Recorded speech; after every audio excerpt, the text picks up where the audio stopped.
A paz do Senhor, meus irmãos. Paz do Senhor, meus irmãos. Glória a Deus. Amados, eu quero aproveitar que vocês estão de pé. Por gentileza, abram suas Bíblias no livro de Apocalipse, capítulo de número 1, a partir do versículo de número 4. Enquanto os irmãos encontram, eu quero louvar a Deus por mais uma rica oportunidade de estar nessa casa para poder adorar ao Senhor e expor mais uma porção de sua palavra. Eu e minha esposa nos alegramos muito por ser tão bem recebidos quando nós viemos aqui. Muito obrigado, que Deus abençoe.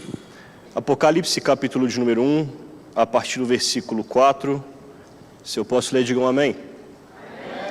O texto bíblico diz da seguinte forma: João, às 7 igrejas da província da Ásia, a vocês, graça e paz da parte daquele que é, que era e que há de vir, dos 7 Espíritos que estão diante do seu trono, e de Jesus Cristo, que é a testemunha fiel, o primogênito dentre os mortos e o soberano dos reis da terra. Ele nos ama e nos libertou dos nossos pecados por meio de seu sangue, e nos constituiu reino e sacerdotes para servir a seu Deus e Pai. A ele sejam dada glória, poder para todos sempre. Amém. Eis que ele vem como as nuvens, e todo olho o verá, até mesmo aqueles que o traspassaram, e todos os povos da terra se lamentarão por causa dele. Assim será. Amém. Eu sou Alfa e o Ômega, diz o Senhor Deus, o Todo-Poderoso, o que é, o que era e o que há de vir. Eu sou o Alfa e o Ômega, diz o Senhor Deus, o Todo-Poderoso, aquele que era, que é e que há de vir. Os irmãos podem tomar assento em nome de Jesus. Queridos, estendo meus agradecimentos ao nosso querido pastor Laércio. Muito obrigado, pastor, pelo convite, pelo carinho, pastor. Foi arrebatado. Deus abençoe, muito obrigado. Muito grato a Deus por estar aqui. Irmãos, o pastor me deu a oportunidade, o privilégio de estar apresentando minhas obras aos irmãos.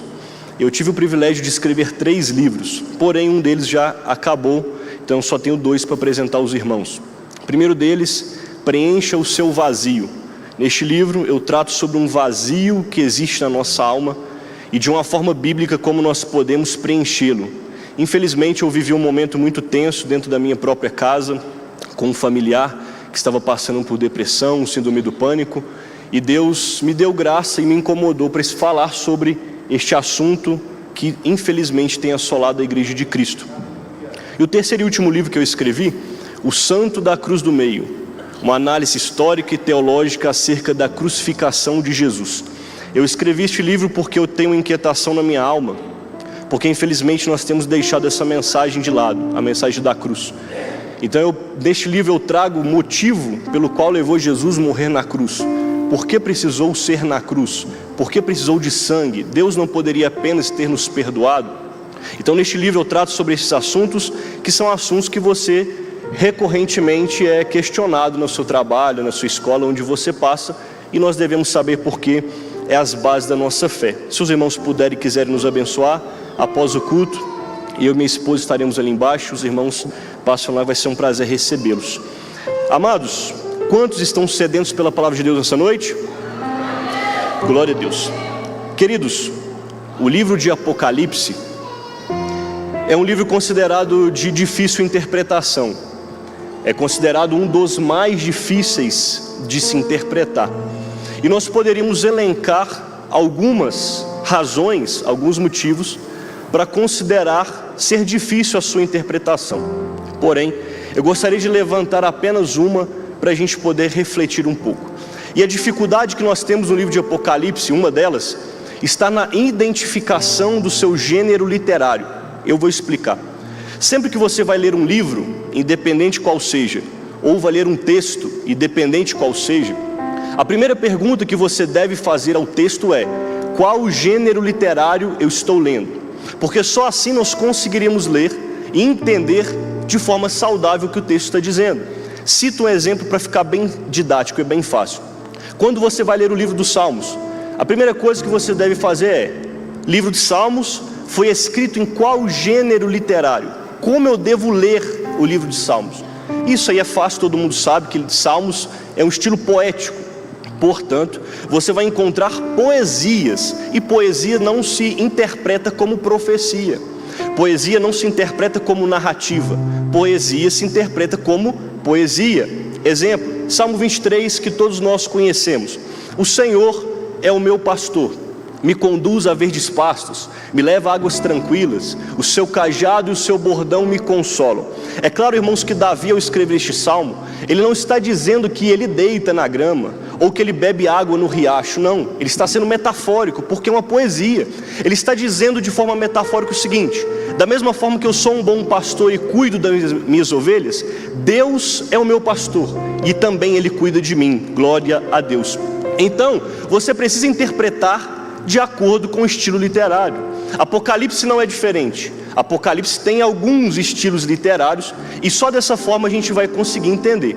O problema é que o livro de Apocalipse tem pelo menos 3 estilos literários. Quantos, irmãos? 3 estilos literários.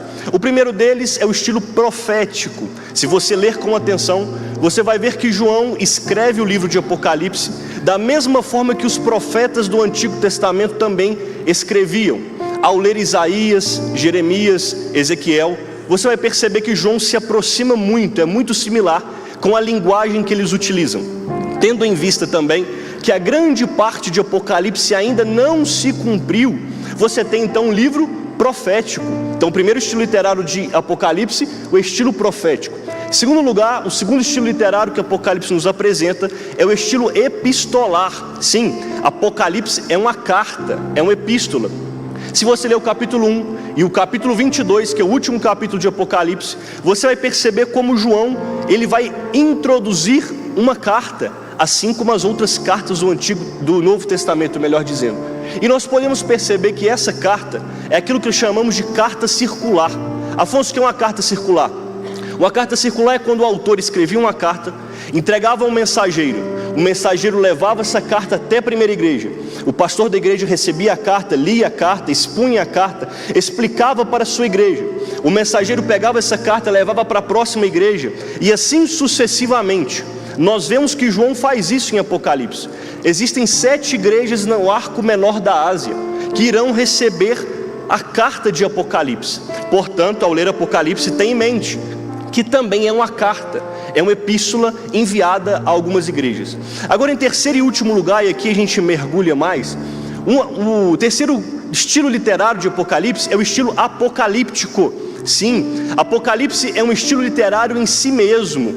Quando você lê o período em que João escreveu, o período do Novo Testamento, o primeiro século, você vai perceber que existiam vários livros apocalípticos. E estes livros têm algumas peculiaridades, algumas características. Por exemplo, os livros apocalípticos têm por característica ser livros que existem visões, sonhos, revelações, coisas extraordinárias, como nós lemos em Apocalipse. Agora, o que mais me chama a atenção, e aí a gente pode mergulhar, é que o segredo está no próprio nome Apocalipse. Porque Apocalipse é uma junção de 2 palavras gregas, apocalipto, que significa para longe da sombra. Ou seja, alguém que escreve um Apocalipse é alguém que está querendo revelar algo, está querendo tirar o véu, colocar longe da sombra, está querendo apresentar, deixar desnudo. Isso que João está querendo fazer. Se você olhar capítulo 1, versículo 1 de Apocalipse, o texto começa: revelação. Neste livro, João irá nos revelar muitas coisas.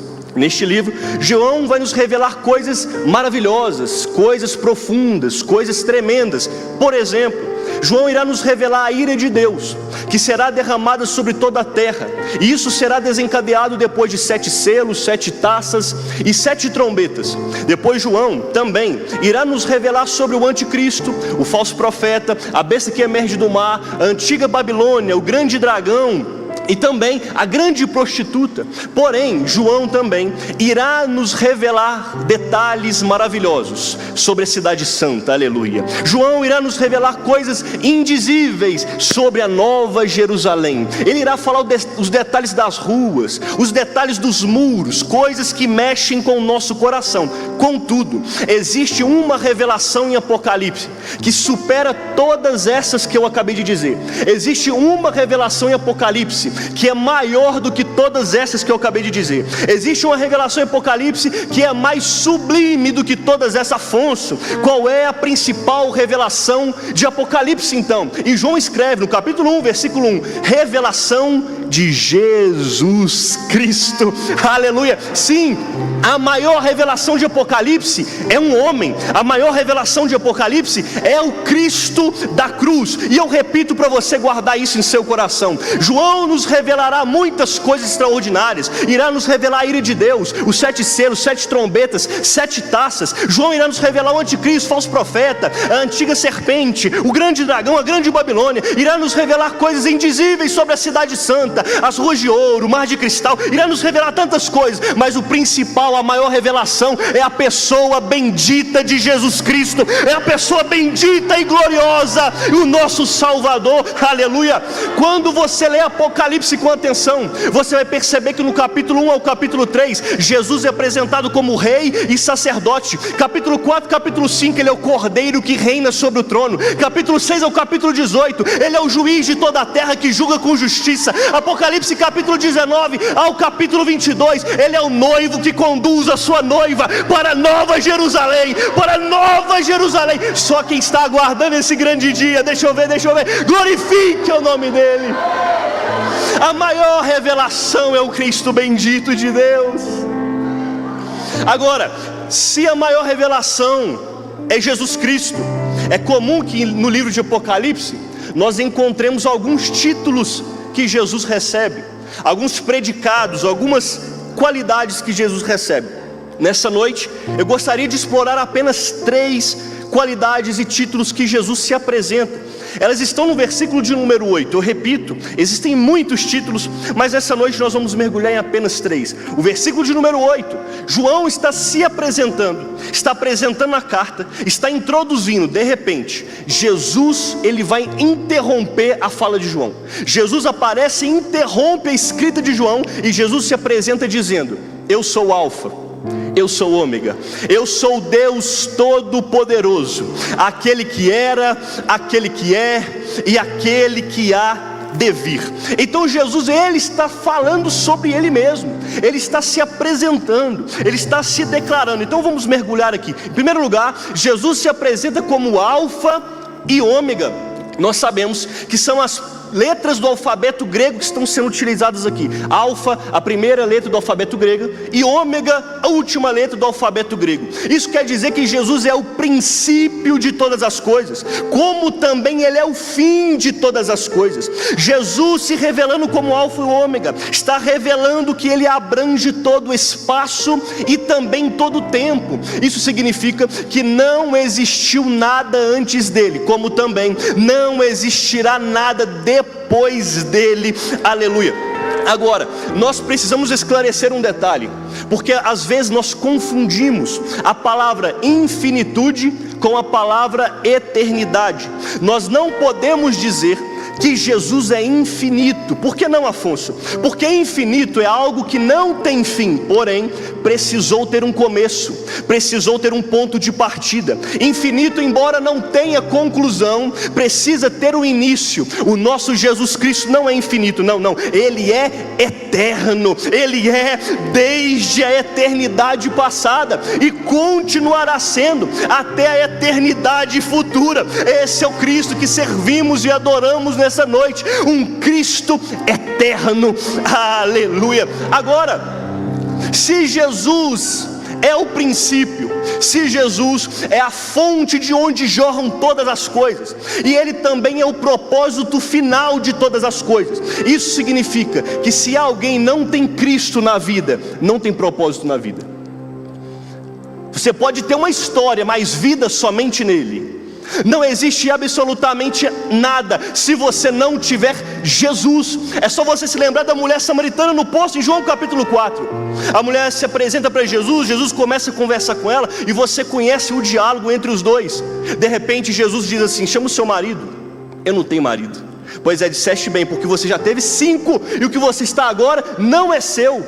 Jesus toca o dedo na ferida dela e diz: está vendo, você está preenchendo o seu vazio com coisas dessa terra.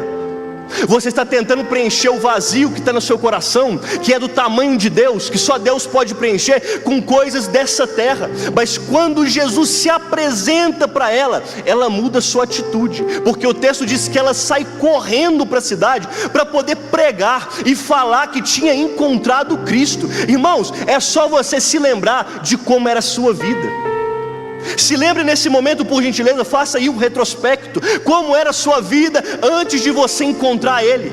Nós não tínhamos propósito algum, nós não tínhamos vida alguma, nós vivíamos, apenas existíamos, apenas o próximo copo de cachaça. Nós existíamos apenas pensando no próximo feriado, no próximo final de semana, no próxima bebedeira, na próxima balada, na próxima curtição. Nós não tínhamos propósito na vida, mas Jesus Cristo entrou, viu alguma coisa em você, o que Ele viu eu não sei, te deu um banho no sangue dele, te colocou de pé, os seus pés sobre uma rocha, um cântico novo em seus lábios, e hoje você está aqui para adorá-lo, engrandecê-lo, porque Ele te salvou de um charco de lama. Quando nós não tínhamos Cristo, apenas existíamos, mas a partir do momento que nós tivemos um encontro com Ele, é como a mulher do poço, saiu correndo para a cidade e começou a dizer: eu encontrei o Cristo, eu encontrei Jesus, eu encontrei o Messias. A Bíblia vai dizer que a cidade toda foi ter com Jesus, por causa da pregação daquela mulher. Afonso, você está dizendo que essa mulher, que era prostituta ontem, que era adúltera ontem, que tinha uma reputação dúbia ontem, virou pregadora do Evangelho? É isso mesmo, porque quando Cristo entra na nossa vida, irmão, Ele te dá um propósito, Ele te dá uma vida, Ele te dá uma família, Ele te dá um ministério, e nós estamos aqui hoje nos alegrando, porque nós cremos no Cristo que nos deu um propósito para viver. Se você ler Isaías capítulo 44, Deus através do profeta Isaías diz: eu sou o primeiro e o último, e fora de mim não há Deus. Isaías está nos mostrando a loucura da idolatria, ou quantas pessoas estão se dobrando diante de ídolos mudos, ídolos surdos, e Isaías está dizendo: não existe nenhum outro fora do nosso Deus, Ele é único. Agora, em segundo lugar, Jesus se apresenta como Deus Todo-Poderoso. Esse título declara que Jesus tem poder absoluto, tanto sobre sua criação, quanto sobre todas as coisas que estão no universo. Isso aqui, irmãos, é extraordinário, porque basta você olhar para Gênesis capítulo 1 e Gênesis capítulo 2, e você vai ver o poder de Deus na criação de todas as coisas. Agora, alguém pode dizer: Afonso, tudo bem, mas o homem também tem poder para criar. Sim, o homem tem poder para criar, mas é um poder limitado, é um poder pequeno, é um poder quebrado, reduzido. Eu vou te dar um exemplo. O homem, por exemplo, ele pode criar uma gravata, como essa que vocês estão vendo. Ele tem capacidade de construir uma gravata, porém, o homem vai precisar de algo que já existe para poder fazer gravata. Ele vai precisar de uma linha, de um tecido. Essa linha vai vir da fábrica. A fábrica vai pegar o algodão que vem do campo, e quem plantou e quem deu a terra foi o próprio Deus. Ou seja, o homem ele tem até poder para criar algo, mas ele sempre precisa de algo que já existe para poder fazer esse outro algo. O nosso Senhor Jesus Cristo não. Lá em Gênesis capítulo 1, capítulo 2, apenas com a sua palavra, do nada Ele fez tudo, aleluia. Apenas diz que haja luz e houve luz, que haja firmamento e houve firmamento. Ele é poderoso para criar tudo, do nada. Esse é o nosso Deus que nós servimos, e é todo poderoso. Agora, em segundo lugar, o nosso Deus, além dele ser todo poderoso para criar tudo que Ele criou, Ele também é todo poderoso para sustentar com suas mãos toda a sua criação, aleluia. Irmãos, eu estou dizendo isso porque existe uma linha filosófica chamada de teísmo aberto, que vai dizer o seguinte: olha, nós até cremos em Deus, mas para nós, Deus é como um relojoeiro. Como que, irmãos? Como que, irmãos? Como um relojoeiro. O relojoeiro constrói o relógio, dá corda no relógio, depois coloca na parede e se afasta do relógio, deixa funcionando. Na cabeça desses filósofos, eles estão dizendo: nós até cremos que Deus é poderoso para criar todas as coisas, mas depois que Ele criou, Ele deu um passo atrás, cruzou os braços e só está assistindo nós vivemos a nossa vida. Nós não cremos nesse Deus. A Bíblia não apresenta esse Deus. O texto que a Bíblia apresenta é um Deus que tem poder para criar, mas também tem poder para sustentar todas as coisas nas palmas de suas mãos. Isso é extraordinário, porque talvez você esteja vivendo um momento difícil em sua vida. Talvez você esteja vivendo, irmãos, um momento conturbado. Eu te respeito, eu me solidarizo com você. Talvez você entrou aqui nessa noite vivendo um vale, vivendo um deserto, e talvez o ímpio pergunte ao olhar para você: onde está o seu Deus? Nós já ouvimos isso. Eu tenho certeza que você já ouviu. Onde está o seu Deus? Talvez, irmão, no momento de desespero, você pergunta para si mesmo: onde Deus está? E eu estou aqui nessa noite para te dizer: Deus está onde Ele sempre esteve. Onde, Afonso? Em um alto e sublime trono, governando sobre todas as coisas. Afonso, mas eu estou passando no vale. Ele está no trono. Afonso, estou passando no deserto. Ele está no trono. Afonso, tem uma tempestade. Ele está no trono, guiando e regendo todas as coisas com o poder de sua mão. E ainda que você perca o controle, Ele nunca perderá. Aleluia. Se você puder, levante sua mão. Eu quero profetizar. O mesmo Deus que sustenta o universo, que segura o planeta Terra com suas mãos, que segura a gravidade com suas mãos, é o Deus que cuida de você, que te levanta, te sustenta, toma conta da sua vida. É o Deus que cuida da sua casa.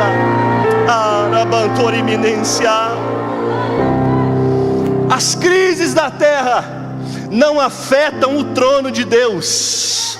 Aqui embaixo pode estar difícil, mas Ele permanece regendo todas as coisas com a sua mão soberano. Aleluia.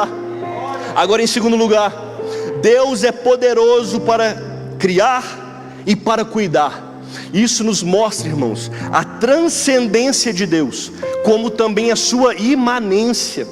Afonso, o que é isso? A transcendência de Deus é mostrar que Deus transcende todas as coisas. Nem o céu dos céus seriam capazes para poder comportar o nosso Deus. O nosso Deus é eterno e maravilhoso. Agora, que coisa extraordinária, porque além dele ser transcendente e transcender o nosso entendimento, transcender todas as coisas, Ele é imanente. Você não entendeu? Afonso, isso quer dizer o quê? Isso quer dizer que esse mesmo Deus que eu acabei de dizer, que segura o universo com sua mão, que mantém a gravidade perfeita, nem para você sair voando daqui ou ser esmagado, é o mesmo Deus que senta do seu lado e ouve a sua oração. É o mesmo Deus que te abraça no momento difícil, consola a sua alma, consola o seu coração. É o mesmo Deus que nós servimos. Ele é poderoso e Ele se importa com você. Ele é poderoso e Ele cuida de você. É só você olhar para João, que escreveu o livro de Apocalipse. Se você se lembrar, João está na ilha chamada Patmos. Foi levado para lá por causa da pregação do Evangelho. Domiciano, o imperador da época, manda João para essa ilha, como quem dizendo: agora eu calo João, agora eu mato João, agora João vai ficar isolado, vai ficar escondido, ninguém vai ver João mais. Larga João agora lá na ilha de Patmos. Agora você imagina um velho de mais de 90 anos de idade, encarcerado, sozinho. O ditado era: passagem só de ida para Patmos. Quem vai para lá não volta com vida. Não pode visitar, não pode falar. João está escondido na ilha de Patmos. E o que é extraordinário, porque mesmo João não podendo receber visita na ilha de Patmos, no capítulo 1 de Apocalipse, ele recebe uma visita. Apocalipse no capítulo 1, João recebe uma visita. E sabe o que é maravilhoso? Que quem visita João não é o pastor da igreja.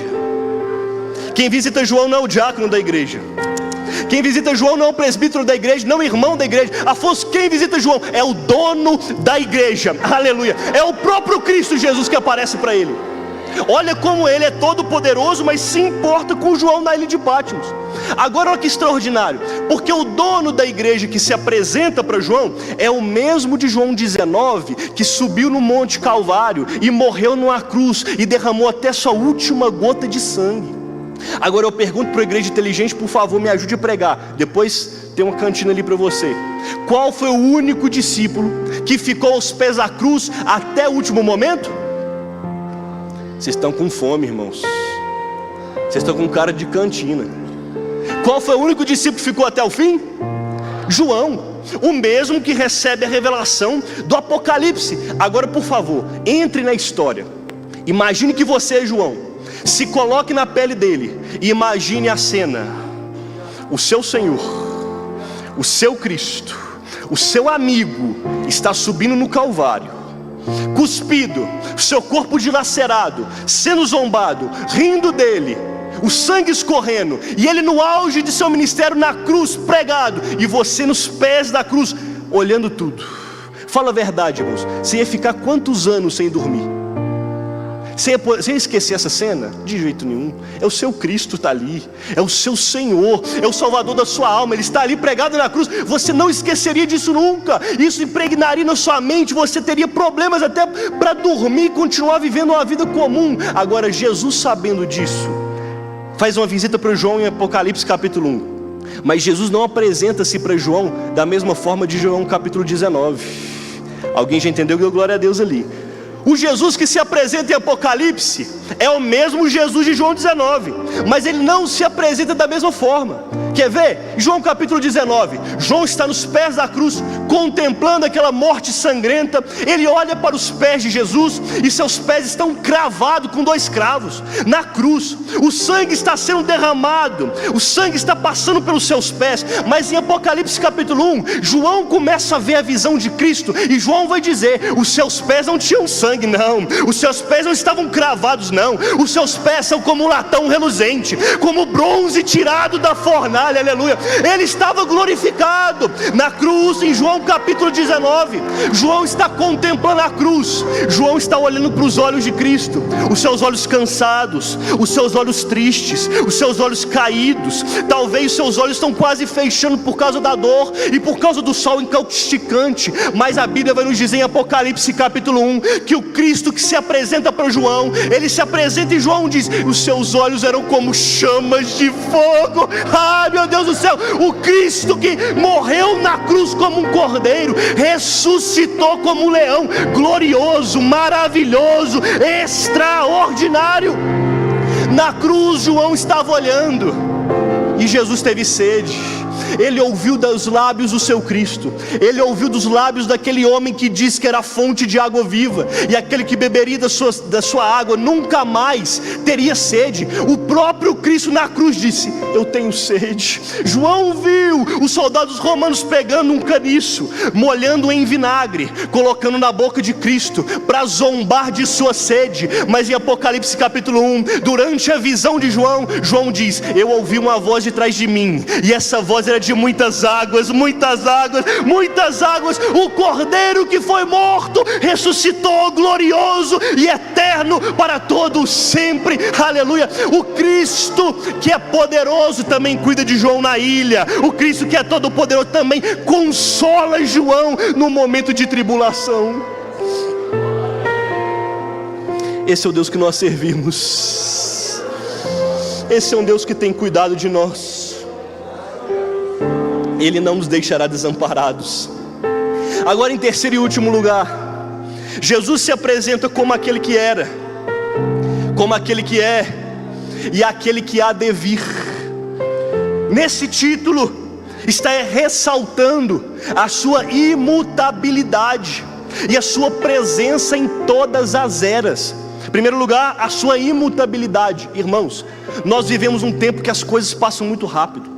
Nós vivemos um tempo que a tecnologia se desenvolve muito rápido. Hoje o homem te promete uma coisa, amanhã ele já desistiu daquilo que te prometeu. Hoje um homem te fala uma palavra, amanhã ele já se esqueceu daquilo que te prometeu. Nós vivemos um tempo que as coisas mudam muito rapidamente. Mas quando Jesus se apresenta como aquele que era, que é e que há de vir, Ele está mostrando: eu não mudo, eu sou imutável. Aleluia. Este é o Cristo que nós servimos. O nosso Cristo não muda de forma alguma. Ele é uma rocha firme. Talvez alguém diga: Afonso, a palavra do Senhor se renova toda manhã. Não, irmão. A palavra do Senhor não se renova toda manhã. Leia Lamentações capítulo 3. O que se renova toda manhã são suas misericórdias. Suas misericórdias são novas toda a manhã. A sua palavra não. Deus não precisa renovar a sua palavra. Aquilo que Ele disse, Ele cumpre. Irmão, deixa eu te dizer uma coisa. Quem tem que se renovar a palavra é o homem. Quem tem que renovar a palavra é o político. De 4 em 4 anos ele renova o que prometeu. Ele quer ganhar sua simpatia, quer ganhar o seu voto. De 4 em 4 anos ele está querendo renovar isso. Agora Deus, não. Cristo, Ele só tem uma palavra, e a sua palavra não passará. Mateus capítulo 24, versículo 35, o próprio Jesus disse: passará céus, passará terra, mas as minhas palavras jamais passarão. Aleluia. Ele é imutável, Ele não muda. Se Ele te prometeu, Ele é fiel para cumprir. Se Ele te prometeu, Ele vai até o fim para cumprir essa promessa. Ele é imutável e Ele não muda. O apóstolo Paulo disse na segunda carta a Timóteo: Timóteo, ainda que você erre, ainda que você peque, Timóteo, ainda que você seja infiel, Ele permanece fiel, porque Ele não pode negar a si mesmo. Ele é fiel. Ele não muda. Algumas pessoas dizem: o Deus do Antigo Testamento é diferente do Deus Novo. Deus, já sabendo disso, disse em Malaquias capítulo 3, o último livro do Antigo Testamento: eu, o Senhor, não mudo, eu sou o mesmo. Ele já tinha falado isso em Malaquias. Aí, como se não fosse o bastante, Hebreus capítulo 13, o autor dos Hebreus vai dizer: Jesus Cristo é o mesmo ontem, é o mesmo hoje e será eternamente. O nosso Cristo não muda, Ele é o mesmo. O Deus que nós servimos é o mesmo, imutabilidade. Agora, esse título, aquele que era, que é e que há de vir, também mostra sua presença em todas as eras. Isso significa que Deus sempre agiu, Deus está agindo e Deus continuará agindo. Isso nos mostra que o nosso Deus não é um Deus estático, não é um Deus paralisado. Os ídolos têm pés, mas não andam, têm olhos, mas não veem, tem ouvidos, mas não ouve. O nosso Deus não. O nosso Deus não está parado. O nosso Deus que agiu no passado, continua agindo hoje e agirá futuramente. O mesmo Deus que criou todas as coisas é o mesmo Deus que levou Abraão para uma terra distante, que também é o mesmo Deus que ouviu a oração de Ana, cuidou de Agar no deserto. É o mesmo Deus que ouviu a oração de Elias e respondeu com fogo do céu. E é o mesmo Deus que cuida da igreja hoje, que sustenta a sua vida, que cuida da sua casa, que continua te deixando de pé. Irmão, não era para estarmos aqui mais não, irmãos. Isso é graça de Deus, é pura graça. Era para nós termos caído, era para nós termos desistido, era para ter deixado tudo para trás, mas Ele tem nos sustentado com a sua destra fiel, porque Ele é fiel em todo o tempo. Agora, para mim partir para a conclusão, aquele que era, aquele que é e aquele que há de vir, o próprio Cristo já está anunciando a sua vinda. Aleluia. Só quem ama a vinda de Jesus está glorificando a Deus agora.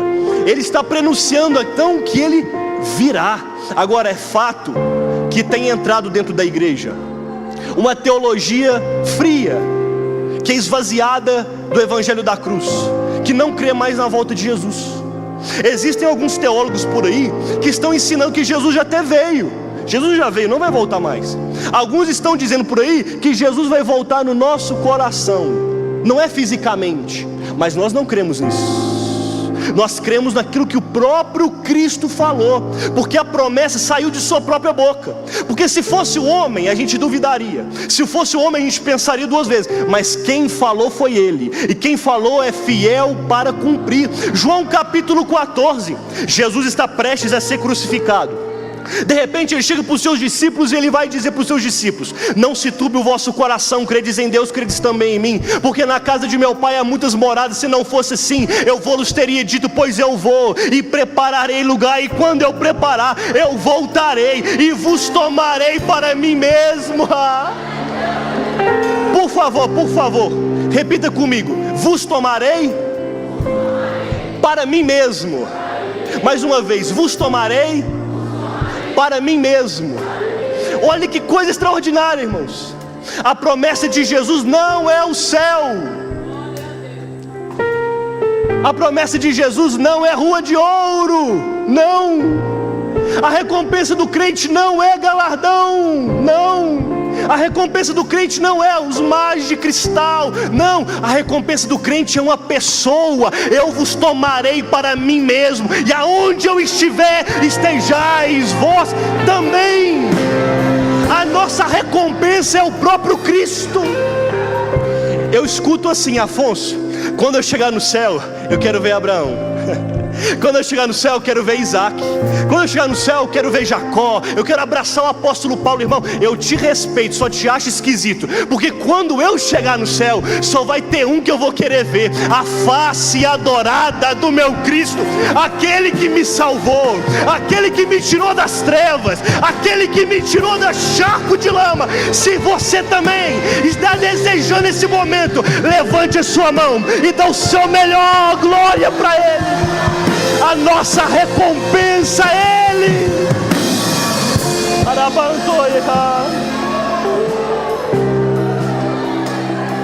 Se Ele disse que vem, Ele vem.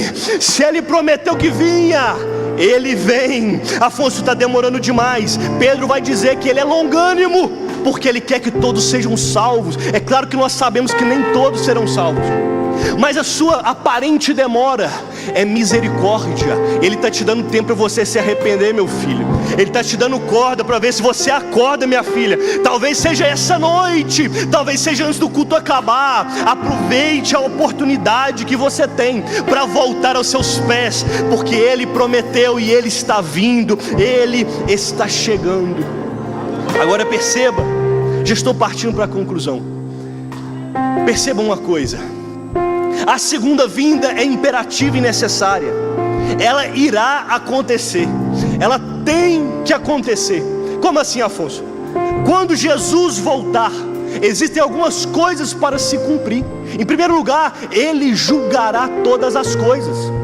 Apocalipse capítulo de número 6 ao capítulo 18, que eu disse no início. Ele irá julgar toda a terra. A sua ira será derramada sobre toda a terra. É claro que nós cremos que a igreja vai ter sido retirada da terra, mas o mundo enfrentará a ira do Cordeiro. A ira de Deus virá sobre todos. E eu fico percebendo algumas coisas, pastor Laércio, com muito temor e preocupação no meu coração.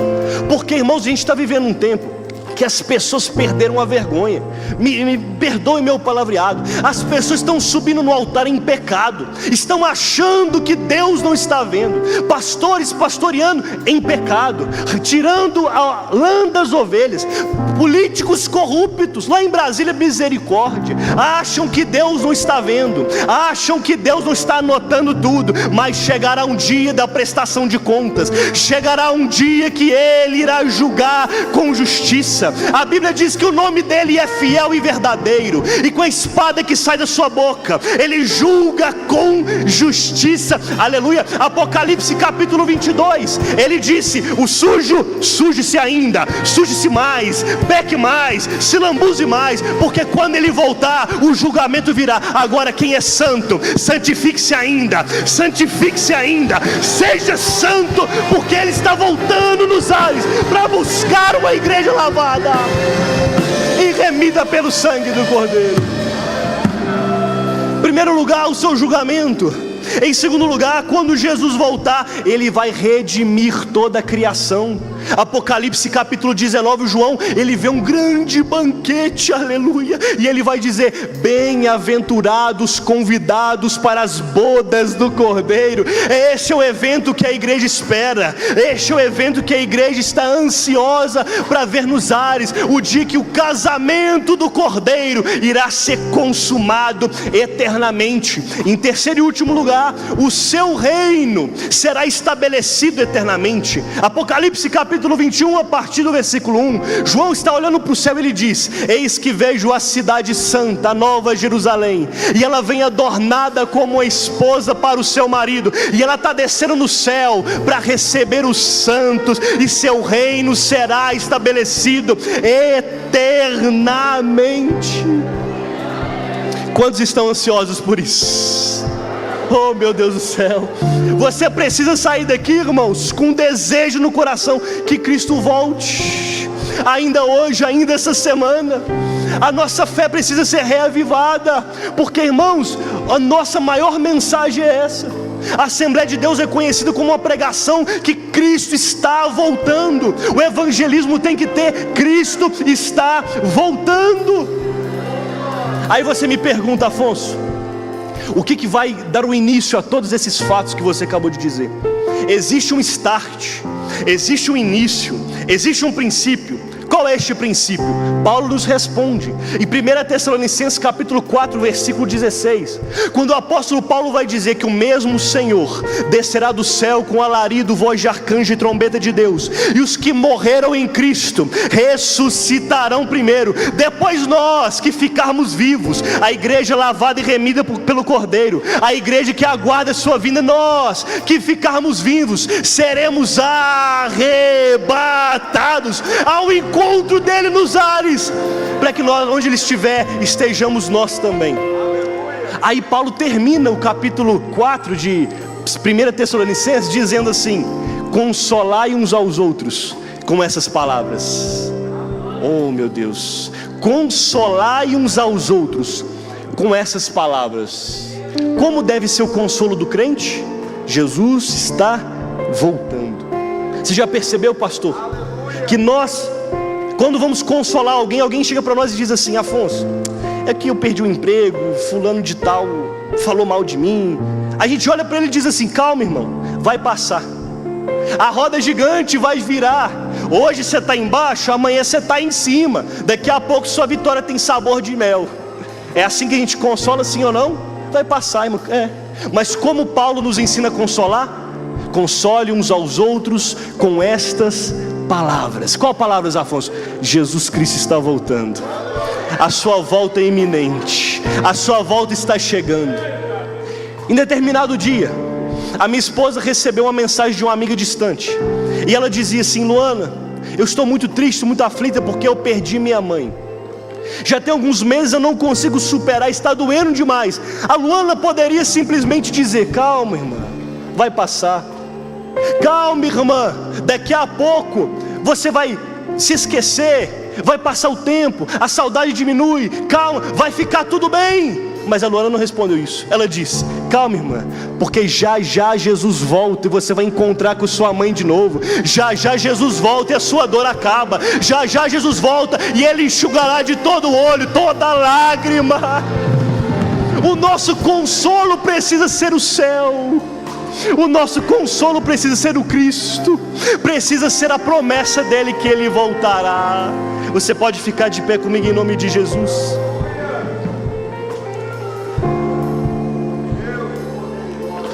Eu já encerro. Por gentileza, olhe para mim por alguns minutos. Eu fico estarrecido com a Bíblia Sagrada. Eu amo a Bíblia, eu amo a Bíblia. Quando eu leio a Bíblia, eu começo a ver alguns detalhes intrigantes. Como por exemplo, Ezequiel capítulo 1. Ezequiel está às margens do rio Quebar. O céu se abre para Ezequiel e ele tem uma visão do trono de Deus. Isaías capítulo de número 6. Os céus se abrem para Isaías e ele tem uma visão do trono de Deus. Os céus se abriram para Isaías. Em Mateus capítulo 3, versículo 16, Jesus está sendo batizado. Quando ele emerge das águas, o céu se abre, o Espírito desce.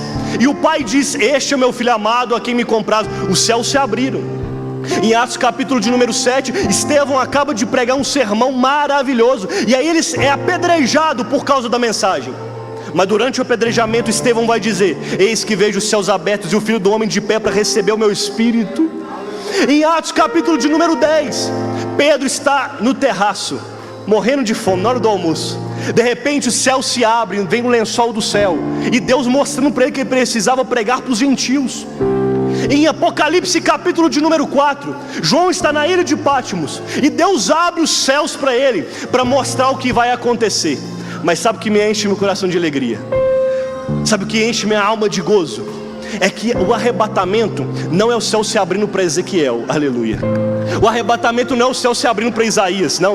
O arrebatamento não é o céu se abrindo no batismo de Jesus, não. O arrebatamento não é o céu se abrindo para Estevão, nem para Pedro, e muito menos para João. O arrebatamento é o céu se abrindo para a igreja que aguarda a vinda do Cordeiro. O arrebatamento é para mim, irmãos. O arrebatamento é para você que ama a sua vinda. Feche os seus olhos em nome de Jesus. Posso orar, pastor? Posso orar, pastor? Feche os seus olhos em nome de Jesus. Nesse momento eu gostaria que você clamasse com a sua alma, para que Jesus te preparasse para aquele grande dia. Afonso, mas no meu coração eu até esqueci disso. Pois é agora. Amém. Ore para que Jesus reavive essa chama no seu coração. Jesus, eu não estou crendo na sua volta mais não. Pois é, hoje é o dia que Ele marcou para marcar a sua vida e mudar o seu coração. Em nome de Jesus, Espírito Santo de Deus, nós estamos na sua santa presença, sendo humildes aqui neste momento, para clamar pela vinda do teu Santo Espírito sobre nossa vida.